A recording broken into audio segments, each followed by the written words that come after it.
Hi,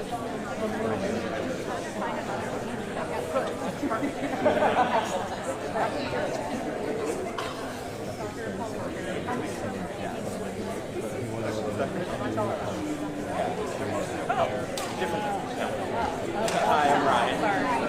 I got excited. One of our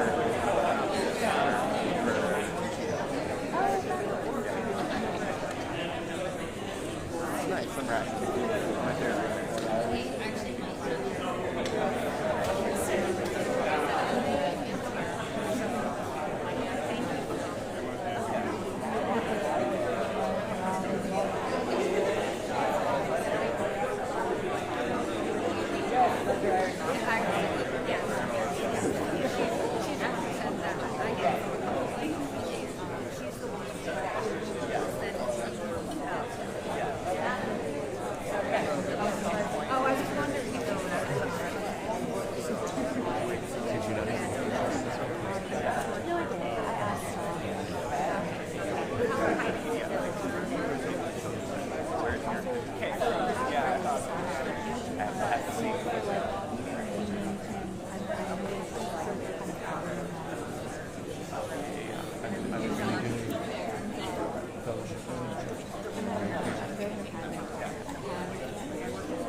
I'm getting all your text late.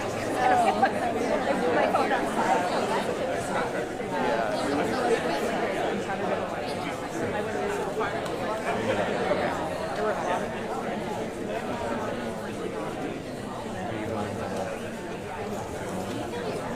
No, everyone.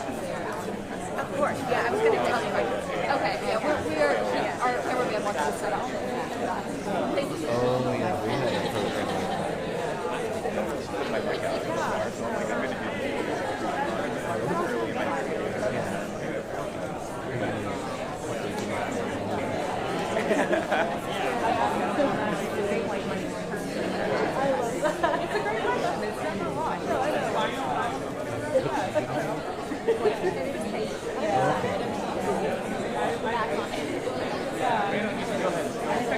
early in my Are they in the back? Are they all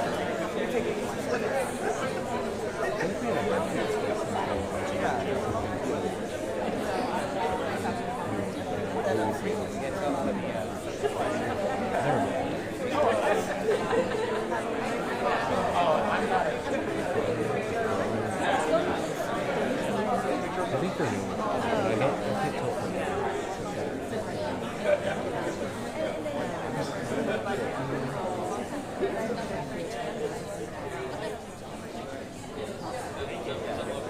Thank you so much. Do you want to? Yeah. I think it's in Susan, though. Sure, actually. That would be lovely.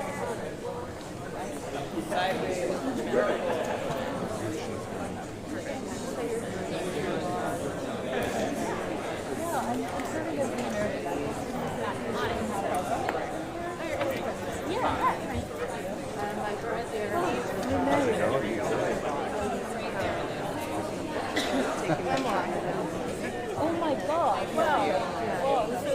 What got next? Wow. So did you also be your alternate president? Or do you have to qualify for it?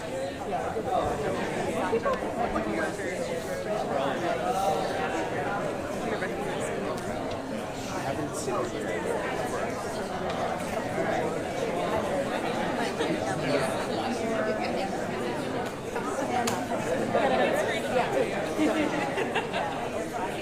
We talked a lot about your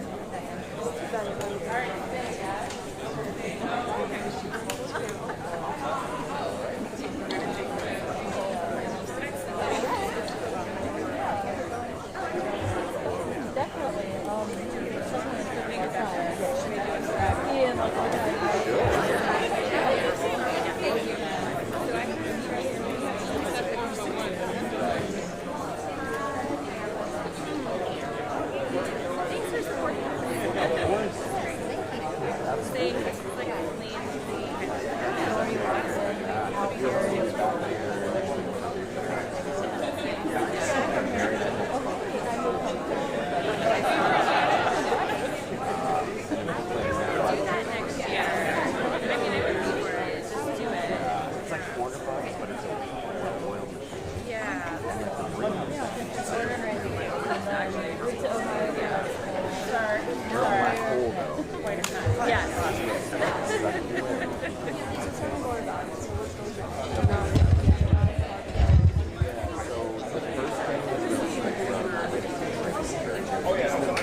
Yeah. Oh yeah. We're.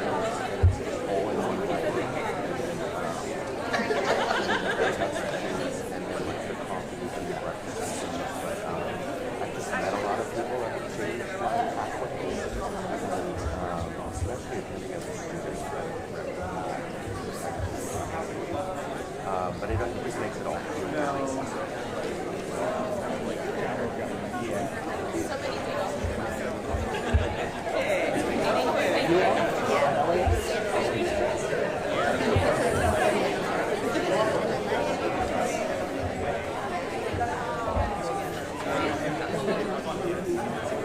But that was I do remember you do? you. It was like at the end. Like, nobody. Because I don't know like No, was it?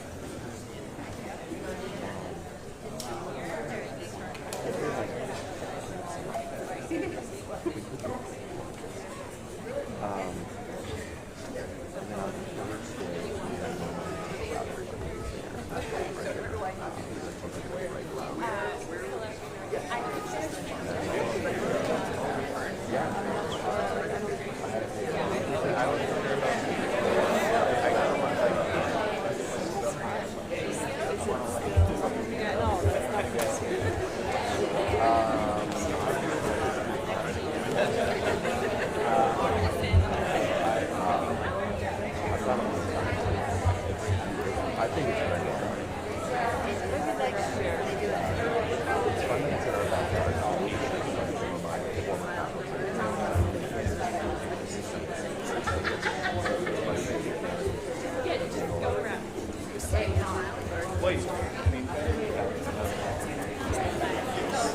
Maybe some of those people up there getting their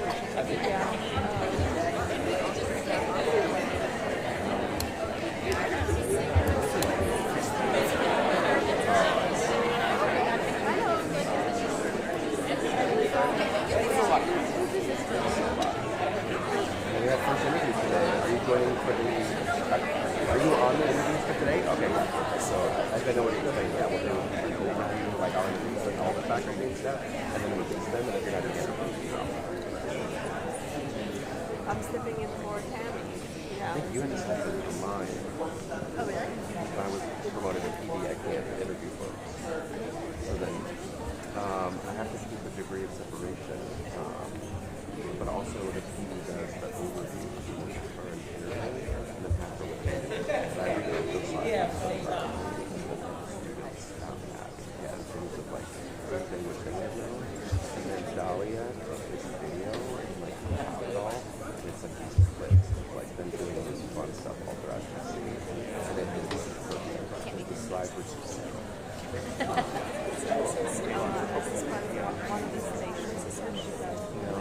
Half go to MMI and then half stay with me. And then they were with me for like an hour. So I did an overview and then Christian answered questions. And so you're either interviewing when you come to that or you've done that.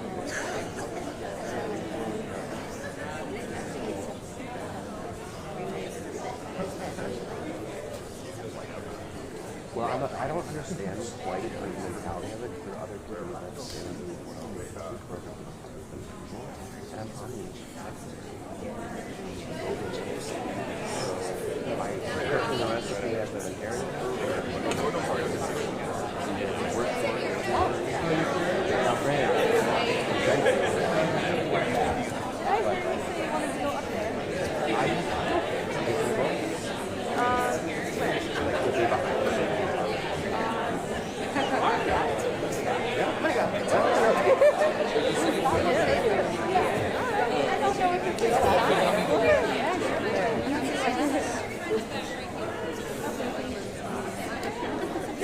I just don't want to see that.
Let me thank everyone for being here to discuss a subject of enormous consequence and a subject that impacts not only millions of people in our own country, but as you all know, what happens in America impacts every continent on Earth. We're talking about billions of people. And I'd also like to thank our speakers who will be presenting in a moment. Dr. Georgie Benjamin from the American Public Health Association, Dr. Woody Kessel from Doctors for America, and Dr. Robert Mitchell from the National Medical Association. Collectively, these organizations represent more than 100,000 doctors and healthcare professionals, and I thank them again very much for being with us today. Let me be as clear as I can be. We are now witnessing a full-blown war on science, on public health, and on truth itself. That is what we are confronting right now. At this unprecedented moment in American history, it is important to share the facts as clearly as we can. So I will take this opportunity to make a very simple point. Can't be simpler. Vaccines work, period.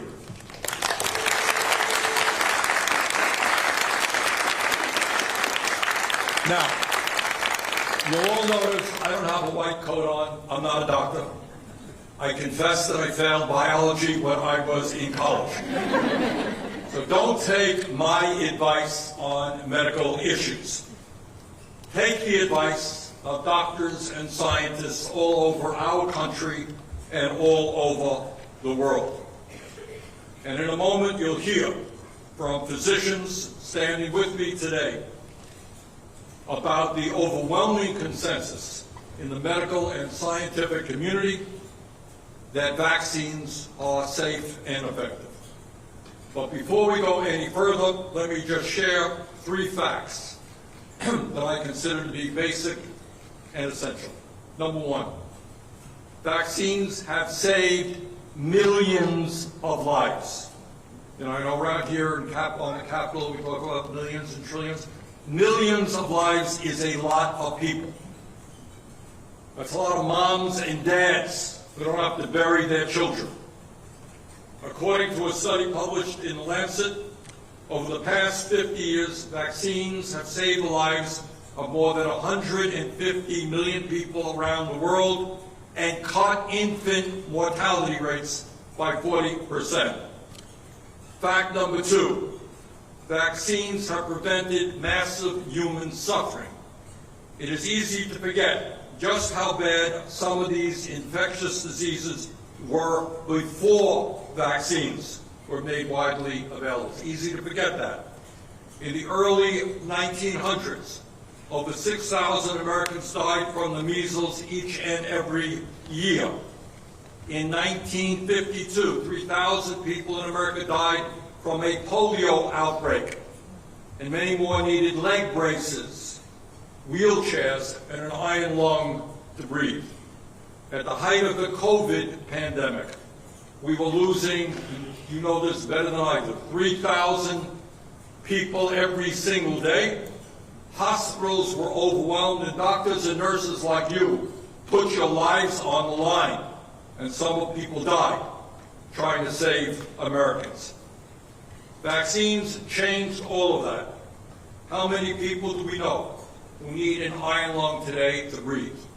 How many hospitals today are overwhelmed with COVID patients? Fact number 3, vaccines have stopped the spread of infectious diseases like polio, smallpox, and measles. According to the CDC, over the past 30 years, routine childhood vaccinations in America have prevented over 1.1 million deaths, more than 500 million cases of illness, and over 32 million hospitalizations. Unfortunately, despite all of the evidence, again, not only in the United States, but from scientists and doctors all over the world, we now have a Secretary of Health and Human Services, Secretary Kennedy, who continues to sow doubt about the efficacy of vaccines. In just 6 months, Secretary Kennedy has dismantled the vaccine review process, narrowed access to life-saving COVID vaccines, and filled scientific advisory boards with conspiracy theorists and ideologues. Further, while the Secretary has criticized politicized science, he has installed a record number of political officials at the CDC itself with no credible scientific experience.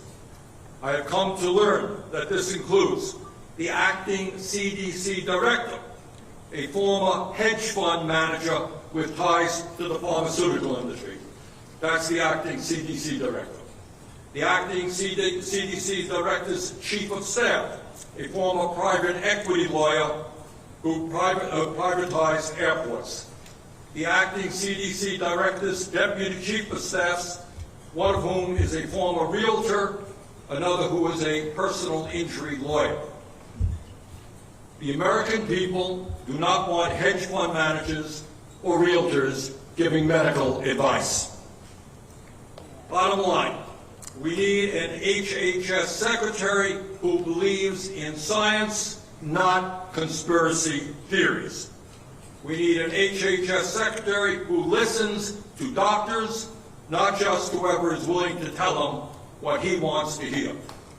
We need an HHS secretary who is willing to not just say but act in ways that will make America healthy. Now let me turn to our speakers for today, and I'm very pleased to have 3 physicians with me to help educate the American people about the importance of vaccines. These leaders represent the voices of over 100,000 physicians and public health professionals. First, I'd like to introduce Dr. Georges Benjamin, the Executive Director of the American Public Health Association, an association that represents over 450 public health organizations and 23,000 members. Dr. Benjamin started his career as a military physician and served as Chief of Emergency Medicine at Walter Reed Army's Medical Center. He's also previously served as the Secretary of the Maryland Department of Health. Dr. Benjamin, thanks very much for being with us.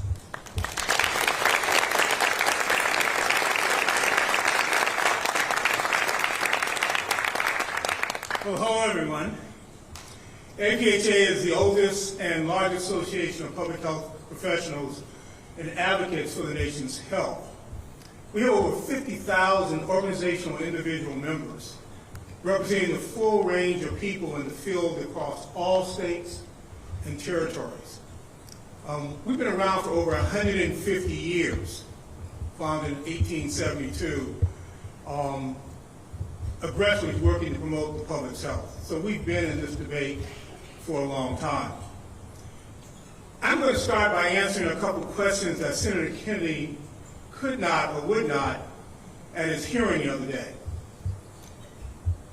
Just for the record, the COVID pandemic resulted in 1,230,906 deaths from the beginning of the epidemic, that as of August 2nd of this year. We actually have good numbers on that. We know deaths. In fact, we have a forensic pathologist here who's going to speak to you last today. So we actually know these numbers. I understand there's questions about whether people died of COVID or with COVID, but we do pretty good counting. A lot of things we're estimating, but we do pretty good counting on that one. There's also, we know that the Commonwealth Fund, using really sound methodology, looked at how effective the COVID vaccine was. And we know that from December 2020 to November 2022, it prevented approximately 3.2 million deaths and 18.5 million hospitalizations. The COVID vaccine works and it saved lives. We know that currently test positivity is on the rise, and wastewater surveillance shows increases in several communities, despite the fact that we have a fractured testing system right now. We're not capturing things like we were doing during the pandemic. We actually know, because CDC actually on their website tells us a bit about the disease burden that we've had from 2024 to 2025. These are preliminary numbers, but they're the best numbers that we have right now, that we've had 12.7 to 19 million COVID illnesses, 3 to 4.5 million outpatient COVID visits, and over 350, almost 500,000 hospitalizations, again, estimates. And I think what's important is that COVID is still here with us. While the pandemic in its global form has moderated some, it's still here. We know from the presentation at the ACIP the last minute from CDC that nationwide 152 children died of COVID last year, half of whom were previously healthy. I think that undermines the issue of whether or not we should vaccinate even healthy children. And that most of those kids were unvaccinated, and about a fifth or 20% of those were hospitalized, were admitted to intensive care units. We also know that if you're a woman of childbearing age or pregnant, you're much more likely to get sick from COVID-19 compared to those who are not pregnant. You're more likely to need hospitalization or intensive care or the use of a ventilator or special equipment should you get COVID. And that long COVID is an enormous risk to those patients. Let me just reiterate what the senator said. Vaccines are safe and effective, and by the way, the public agrees with us. There was a recent NBC News Decision desk poll that was done from August 13th to September the 1st of this year, which showed that 78% of the public strongly or somewhat support vaccines. So all this stuff you hear about people being concerned about vaccines, yeah, there's a little bit out there, but the public is with us on this story. Now, so far, this administration has demonstrated they are not being transparent in their decision-making. They have undermined the well-structured processes to ensure vaccines are carefully reviewed to be safe, effective, and accessible. You know, even today there's a story about people who are eligible for Medicare who are having trouble getting their vaccine. Think about that. They have certainly removed qualified members of committees, particularly the ACIP, and have not replaced them with people of the same competency. In addition, there are enormous concerns about the names that are being floated around and the proper vetting of these individuals or the credentials for infectious diseases. So the goal of the FDA and the CDC is to make sure that the public's health is protected, and I think they're failing at that. Secretary Kenny has overseen the largest destruction of the nation's public health system in American history. We reject the destruction of these efforts.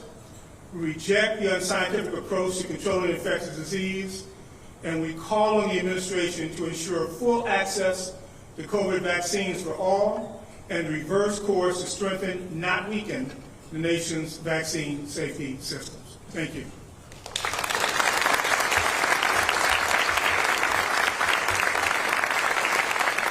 Thank you, Dr. Benjamin. Our next speaker is Dr. Woody Kessel from Doctors for America. Doctors for America represents over 40,000 physicians across the country. Dr. Kessel is a pediatrician, researcher, and professor of pediatrics at the Geisel School of Medicine at Dartmouth College. Dr. Kessel.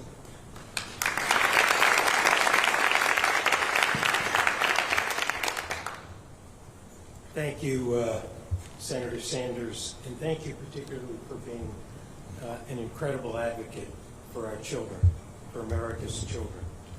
I'm happy to be here with my colleagues, not because of the issue, but because of all of you standing for something that's critically important that has saved lives. I've been a pediatrician for over 5 decades, caring for children, supporting families through some of the most cherished events and some of the most difficult events. I'm here representing 40,000 colleagues, and with my colleagues behind me and in front of me and here in the room, it's an extraordinary number of clinicians standing up to put patients over politics, caring for real people, not political agendas, saving lives through preventive care, particularly vaccines. As a pediatrician for 50 years, we don't see most of these diseases. It's a rare event. Most of the young people who we make rounds with have never seen these conditions. You know, all of us have taken an oath to stand firmly on what's in the best interests of our patients. For evidence-based medicine, scientifically based medicine. And most importantly, we've taken an oath to secure the health and well-being of our children.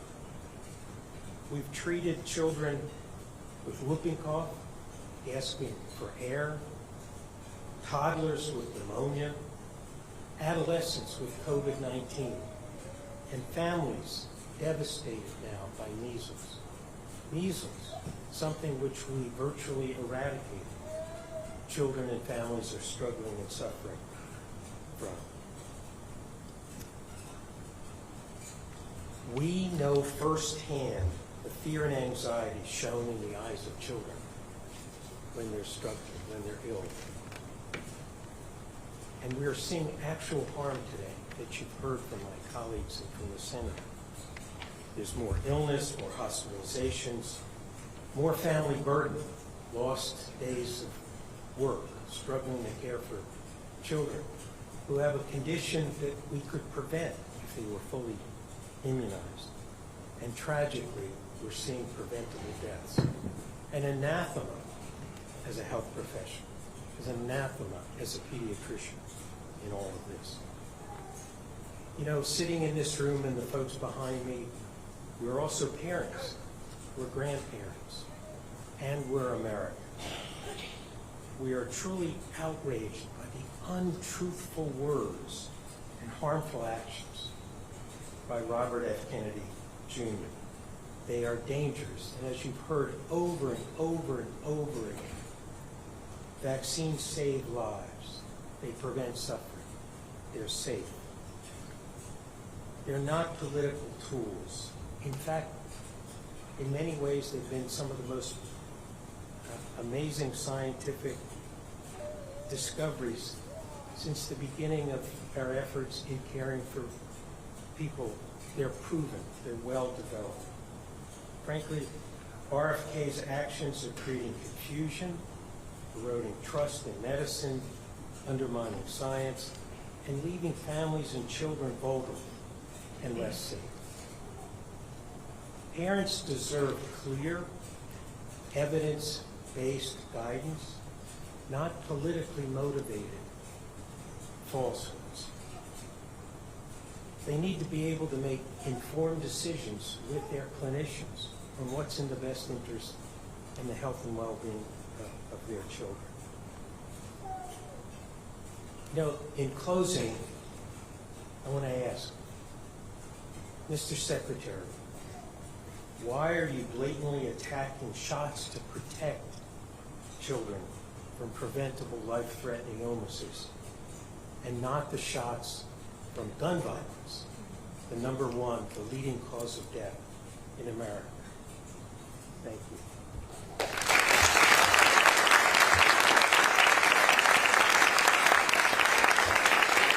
Thank you very much, Dr. Mitchell. And now I'd like to introduce Dr. Roger Mitchell, President of the National Medical Association, the largest and oldest organization representing black physicians with over 50,000 members around the country. Dr. Mitchell is a national leader in the field of forensic pathology and the president of Howard University Hospital. Thanks very much.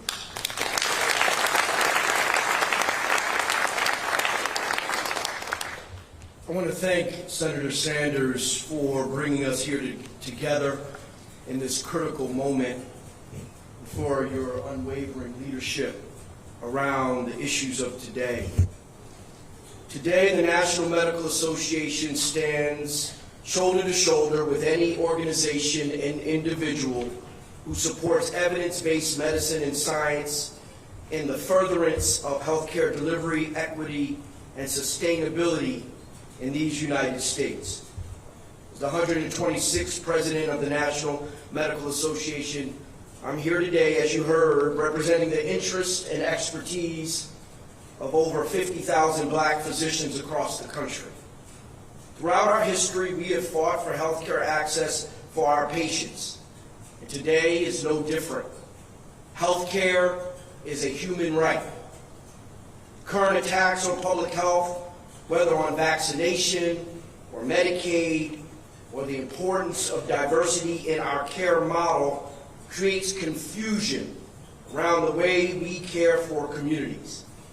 These types of contrived debates serve as distraction, promoting hesitancy and distrust for our healthcare delivery system, a system that has been rooted in reliable science and medicine for decades. In a word, these attacks are dangerous.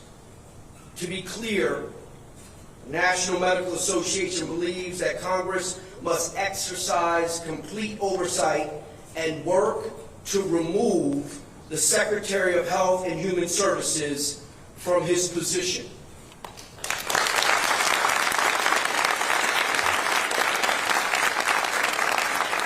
The scientific and physician communities have lost confidence in this department's leadership to provide what is necessary to inform care and protect our communities.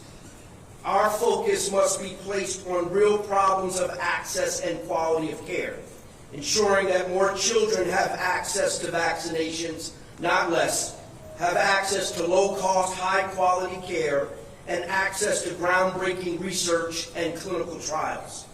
We must focus on trusted health experts, such as our community physicians.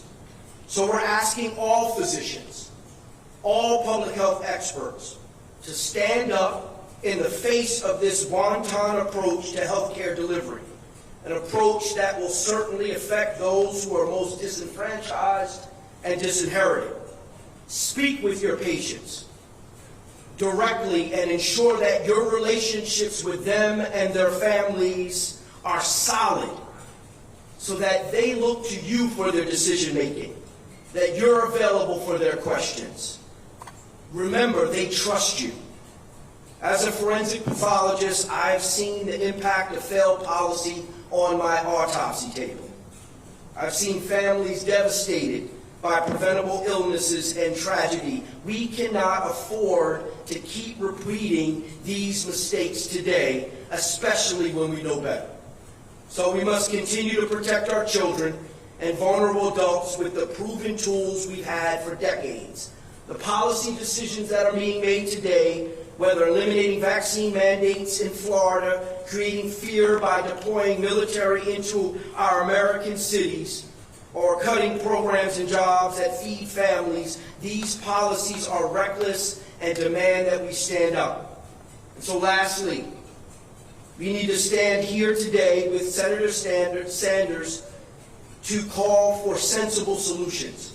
whether it be reinvestment in value-based care as methods for decreasing healthcare costs, focus on increasing healthcare access for communities at most need, investing in applications of emerging AI technologies for healthcare delivery, or the reinstatement of diversity requirements for medical education and graduate medical education. We need this now. So, the National Medical Association is proud to stand here with all of the physicians, all of the long coats, and we even see some short coats today. Learning what policy is really about, learning what advocacy is about. So thank you again, and now it's time to do some work.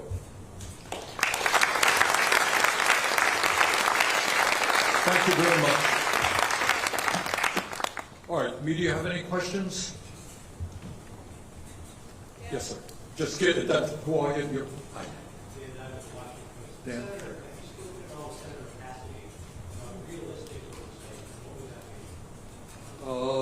Senator Cassidy is, as you know, the chairman of the Health, Education, Labor, and Pensions Committee. His staff and our staff have been in constant contact as to how we best go forward, and maybe some announcements on that fairly shortly. Yes.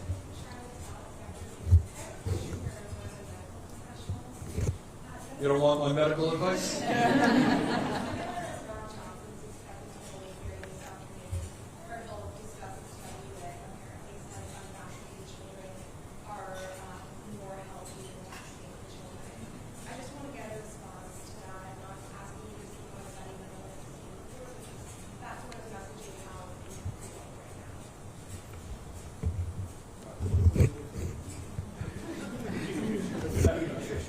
I'd love to see that study.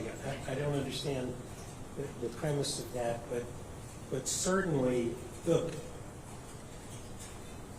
healthy children is the goal.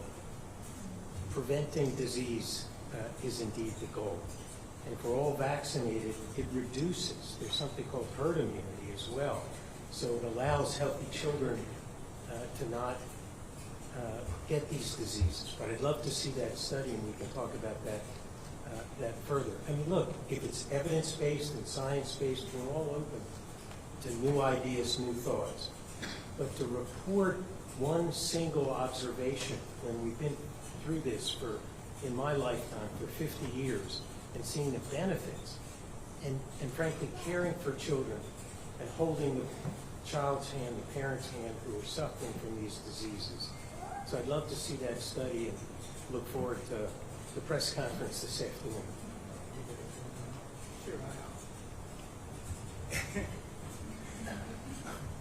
We know how to ensure kids are healthy. This is not rocket science.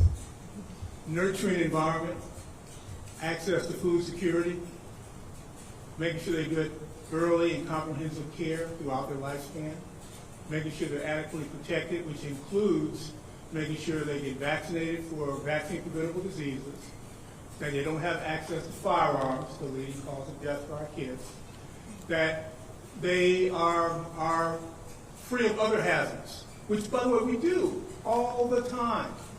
We pull products off the market because kids might choke or they might trip. And we do that because we have a record of identifying threats, assessing them, fixing those threats so that we prevent kids from getting them. So if they're having a hearing this afternoon and they're focused on one thing, I'm all for debate and science and looking at the evidence. But unless they're looking at comprehensive wellness for kids, they're going to be missing the boat. And we ought to point that